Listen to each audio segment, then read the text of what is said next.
Now, he was forced to choose between homelessness and giving up his beloved dogs and cat. But John Chadwick ended up taking his own life in Maidstone last year as a result.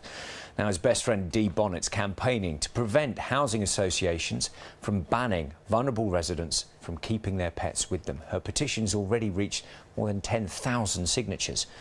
Amanda Acas has tonight's special report.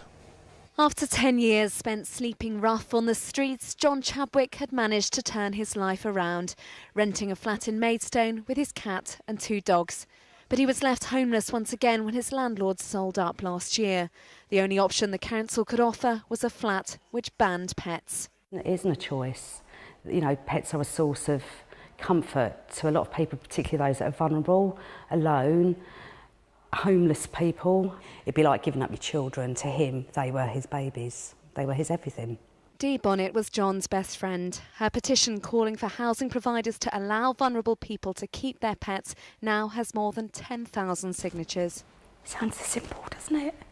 That's all he wanted. John Chadwick had been offered a flat here at Square Hill in Maidstone, but took a lethal cocktail of drugs and alcohol after discovering he wouldn't be able to take his pets with him.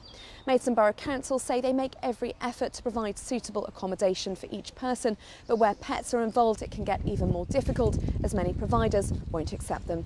The housing association which owns the flat, Golding Homes, hasn't yet commented, but banning pets is common practice. It's still very much computer says no, and they've got to become a bit more flexible. Well, I really support Dee's campaign. It's an inspirational campaign. As a dog lover myself, you know, I know how important pets can be to people. John originally came to Kent to be helped by the Kenwood Trust, an organisation which helps recovering addicts.